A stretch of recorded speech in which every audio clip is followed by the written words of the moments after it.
When any human being is lazy about praying, and I'm not talking about 3 or 4-year-olds, and I'm not talking about 6-year-olds.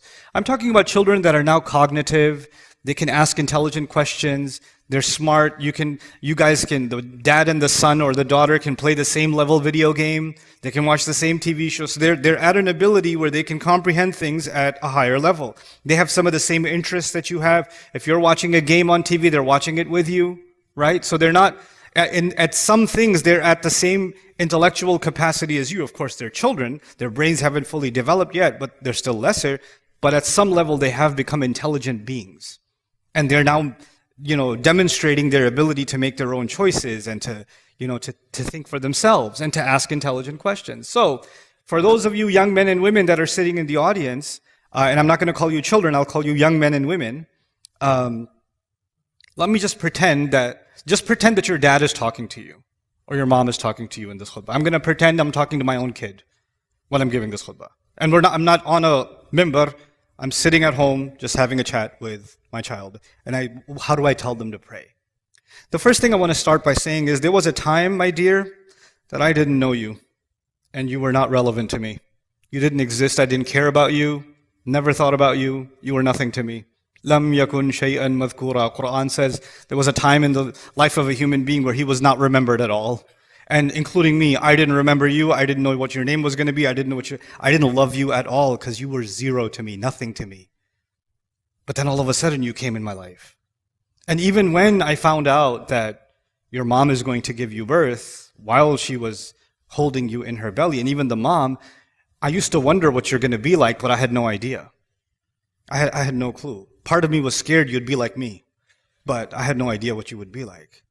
And even as you were growing up, when you were a baby, I still didn't really know you. I knew that you need to be fed, and sometimes you smell really bad. Other than that, I didn't know much about you.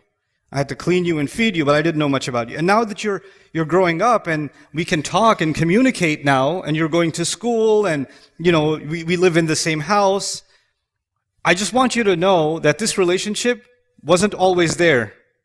And I also want you to know that this relationship will not always be there. We have very little time together. We don't have a lot of time together. And very soon, you're going to become an adult. You're on the way to becoming an adult. That's not very far away. In fact, when you were a baby till now, feels like a month. Like blink my eyes and you became this thing. And before you know it, you're going to be an adult, you're going to go to university, you're going to get a job, you're going to get married. All these things are going to happen, inshallah, if Allah wills. And when that happens, it's not going to be like this. You're not going to come home to me. You're not going to spend time with me. You're going to have your job, your family, your wife, your husband, whatever. You're going to have your own life. So the time that we do have together is very limited. And even in that time, you've got school, I've got work, I've got groceries to do, so we have like 20 minutes in a day where we can actually have a conversation. We have very little time actually together. And when you get older, the thing you will remember about me are those few moments we have together. Because we don't have 24 hours together. We just don't. So now, the first thing I want you to know is that I barely know you. I barely know. I know we live together, but I barely know you. You know why? Because no human being can truly know another human being. You don't tell me everything you're thinking, and I don't tell you everything that I'm thinking. But there's someone who knew you even when you were nothing to me. And someone who loved you even when nothing in this creation loved you. No one in this creation loved you. And someone who will have a relationship with you, even though my relationship with you is going to change. Many of the adults sitting here, even me as a dad, I know my relationship with my dad when I was a kid was different, and my relationship with him when I was in college was different, and my relationship with him now is completely different. Even though we're the same people, our relationship has completely changed. But there is someone who has loved you, and has protected you, and has planned for you, and has taken care of you from the beginning. And will always do so. And that's not me.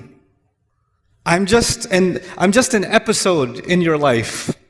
I'm not more than that. It's a beautiful episode that Allah gave you and me together, but it's not a permanent episode. That's the first thing I want you to know. The second thing I want you to know is when I tell you to pray or tell you to do something, you feel like I'm controlling you. I'm bossing you around. I'm telling you what to do. I want you to know something.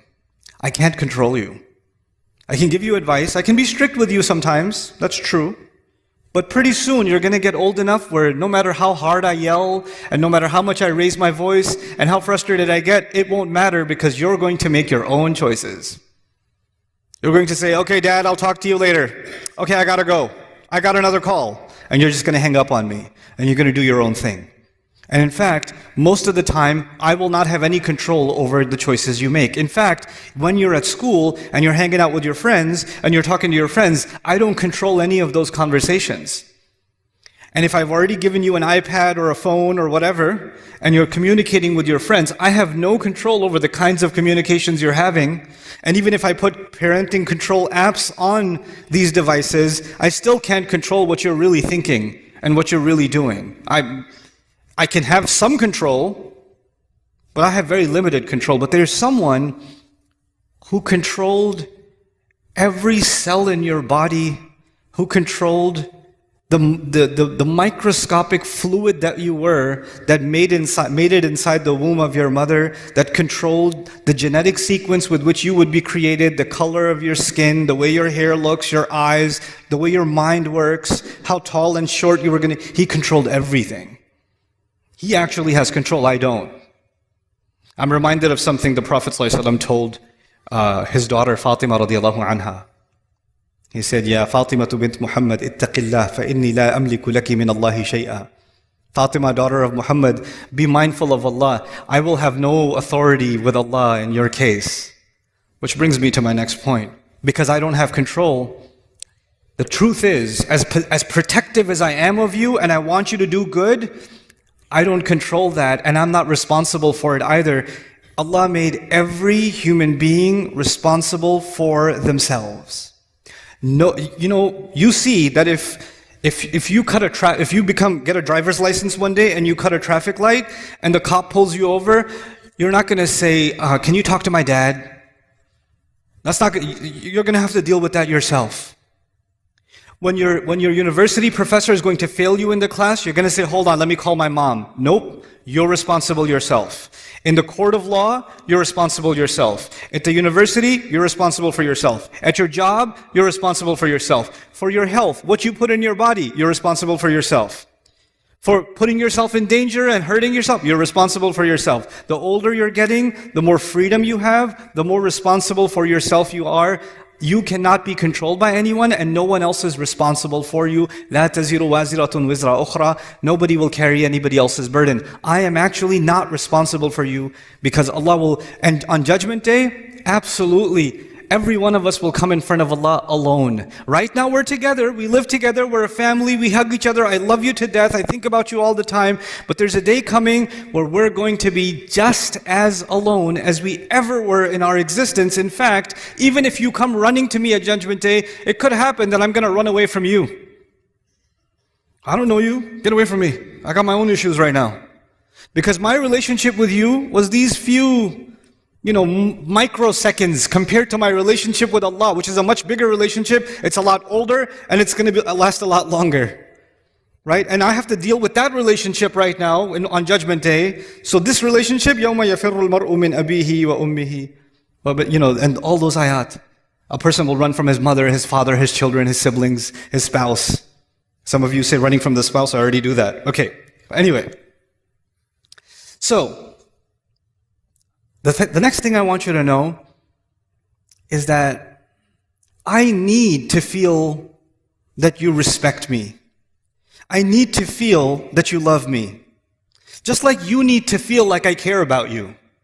When you love someone, you kind of have some needs from them. You need for me to make sure that the house is taken care of. You need to make sure, my responsibility, you need from me that the electricity bills are paid and the heating is working. And you need for me to make sure that you can get to school. You need to make sure, for me to make sure that you have clothes. Those are my responsibilities. And I need to make sure that I feel some respect from you and regard from you and obedience from you. I get that. But the relationship you have with Allah is different. You have a lot of needs from Him. He has no needs from you. He doesn't need you at all, actually. He doesn't need anyone or anything. And let's just talk about you. When you say, why do I need to pray? Why does Allah need me to pray? Allah doesn't need for you to do anything. It's not about Him at all. Allah even says, when nothing will remain, let me just give you an example from the Quran, when nothing will remain in this universe. Let's talk about that about the glory of Allah for a second.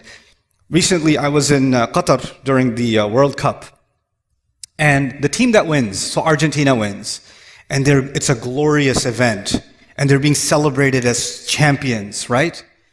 But imagine if and the athlete was being celebrated, but there was no crowd, no cameras, no stadium, nothing. A guy lives on his own on an island, and he kicks a ball into a goal and says, "Glory!" and nobody's there.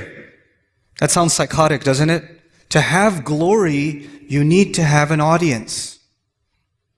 To be acknowledged, you need to have people around, somebody to acknowledge. To have praise, to have appreciation, you can't have appreciation by yourself. You got to have someone doing it for you.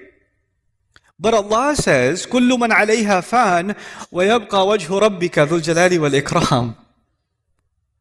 He says, everything will stop existing on this earth, and yet the face of your Rabb will remain, and it will still possess glory. Allah is the only one who is glorious even when there's no one glorifying Him. Only one. Anybody else needs somebody else to do it. So Allah does not need my prayers. Allah doesn't need me to eat halal chicken. Allah doesn't need me to not say bad. He doesn't need any of that from me. So just get that thought out of your head that somehow you're doing anybody a favor. Allah even says, يَمُنُّونَ عَلَيْكَ أَنْ أَسْلَمُوا. They think they're doing you a favor by accepting Islam. You know? Allah said, لَا تَمُنُّوا عَلَيَّ إِسْلَامَكُمْ. Don't tell me that you're doing me a favor with your Islam. بَلِ اللَّهُ يَمُنُّ عَلَيْكُمْ. Allah is the one doing you a favor. Now, the next thing. Why does someone not pray? I'm not talking about you, my dear son or my daughter. I'm not talking about you, but just let's ask the question, why does someone not pray? There could be lots of answers, but Allah has His own answer to that question. It's a pretty scary answer. It's an answer I read in the beginning of this khutbah. He said, فَلَا صَدَّقَ وَلَا صَلَّى وَلَكِنْ كَذَّبَ وَتَوَلَّى. He didn't actually accept the truth, and nor did he pray. Allah says, He was talking about disbelievers, and He said two things. This person doesn't accept the truth, and he doesn't pray. Interesting. So, if he didn't accept the truth, I would expect him to say, La saddaqa wa la amana. Right? But he says, La salla. What that means is, something is missing in you accepting the truth about Allah. No, the child says, I believe in Allah, I'm Muslim. Yeah, you're Muslim here, you're Muslim in your head, but this truth isn't just for your head, this truth is also for your heart. You're not feeling how true this is yet. You're not feeling how serious this is yet. You don't realize what it is. Sometimes you know something, but you don't think about it. It's true. You know something, you don't think about it. And so, because that's missing, that's why it becomes easy for me to miss prayer sometimes and you to miss prayer sometimes. That will happen because our heart becomes a little distracted. And that truth of this deen, the truth of who Allah is, that truth goes in a shelf in the back of our mind and we get distracted and don't think about it. That's what Allah is saying. So, Allah doesn't need you to pray. And even if you prayed because I'm telling you to, what are you going to do? I'm praying for, how are you going to make the intention? I'm praying 4 rak'ah because my dad won't get off my case. Allahu Akbar. Allah even told us, the Prophet told us, actions have no value unless they have the right intentions. إِنَّمَا الْأَعْمَالُ بِالنِّيَّاتِ. Actions have no, so even if you did this action, but your intention was, I'm annoying, that's your intention, then it benefits me in no way and it will benefit you in no way. The only one that can benefit from your actual sincere prayer is you. Now, okay, fine. That's the answer to the question, why would someone not pray?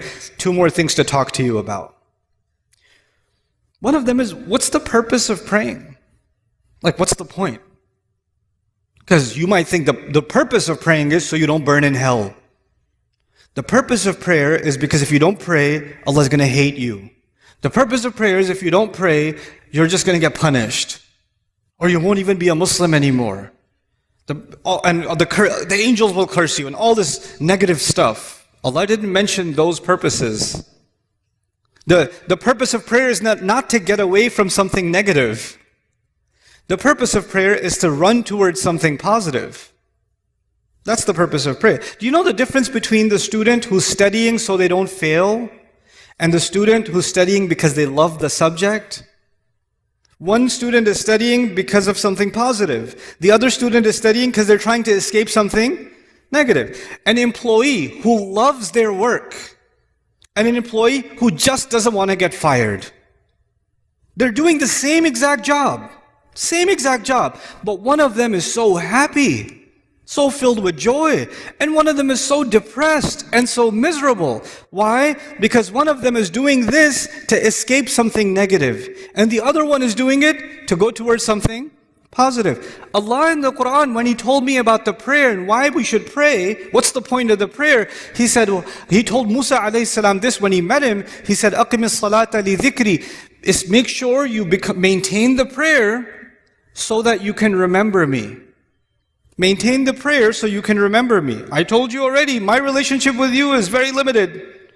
But your relationship with Allah started a long time before you even came in this world. And your relationship will continue with Him a long time after you even leave this world. And that relationship is worth remembering because every good thing that comes to you comes from that relationship. Some good things come because I'm your dad.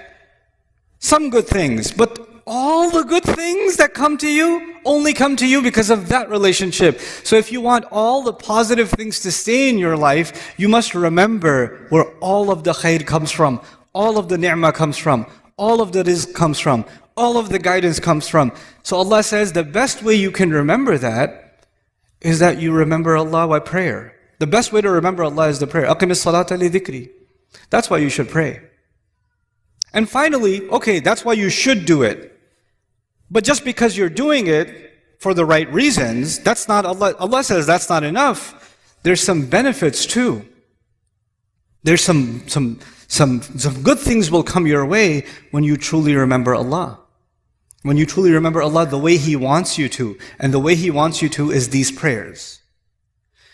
If you can do this, Allah says, إِنَّ الصَّلَاةَ تَنْهَى عَنِ الْفَحْشَاءِ وَالْمُنْكَرِ. And even in this ayah, وَلَذِكْرُ اللَّهِ أَكْبَرُ. He says prayer has the benefit of stopping you from falling into things that are indecent. Because indecency is all around you, and I, son, cannot stop you from being exposed to it. Indecency is on your device. Indecency is at your school. Indecency is among your friends. Indecency is at an Eid party when you're going to a corner talking to your friends. Indecency will be everywhere. And every time you go towards indecency, your heart will get damaged. And Allah says, if you can maintain this prayer, it will prevent you from falling into indecency. And once you fall into indecency, then you become, like if you're breathing in pollution, at first you will cough. Right? But if you stay long enough, you just get used to it. Well, indecency is like that. When you're taking it long enough, it's not that big of a deal anymore. You don't feel like protecting yourself from it anymore because your immune system has gotten corrupt. Right? And then you're ready for even more toxic behavior. Even worse things. Wal munkar. Even worse things that you can do. And this prayer will stop you from going down a negative path in your life. That's why you should pray.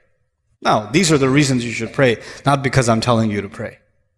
At the end of this whole journey, the decision is entirely yours.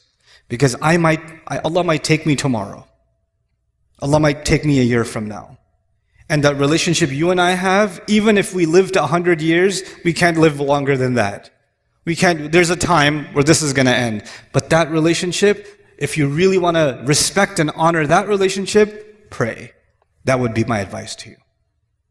So this is just a small reminder to, and I'll come back to the parents now, a small reminder for myself and for all of us parents, that the children we've been given are an amana. They are not something given to us so we can control them. The more we try to control them, the more frustrated we become anyway. And the more, I have seen this, especially in families that wanted to preserve the deen of their children, the more they tried to push the religion on their children with control, the more those children rebelled in the strangest ways. Because the thing that Allah wants to give, the opportunity you have with your children is not to make them surrender to your instructions. The opportunity you have with them is to make them think about things that only you can make them think about. Make them love things only you can make them love. Your kid loves basketball because he sees you play basketball. He loves the PlayStation because he sees dad play the PlayStation. You can put a love in your child because of how you are. You can do that. And when you tell your kid, do your homework, your kid is not going to be 40 years old and say, I love homework. But your kid could be 40 years old and say, I love basketball. My dad used to play all the time, loved it.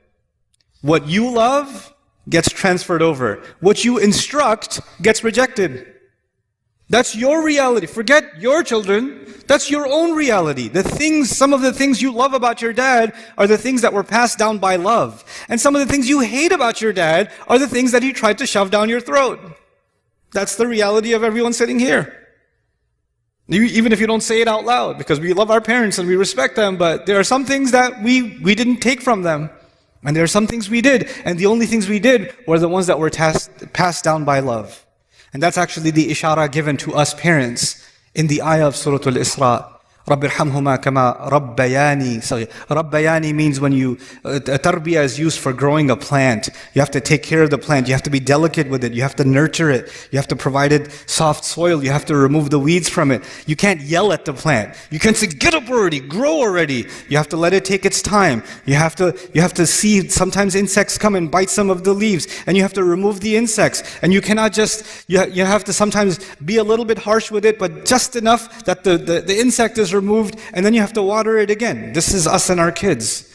And this is why we make that dua for our parents. May Allah Azza wa Jal give our children the guidance that only He can give. Allah put istiqamah in their hearts that they make right choices in their lives. May Allah Azza wa Jal make them like the dua of Ibrahim alayhi salam that he made for all of us, all of his lineage and all of the ummah, when he said, Rabbi ja'alni muqima as-salati wa min dhurriyati.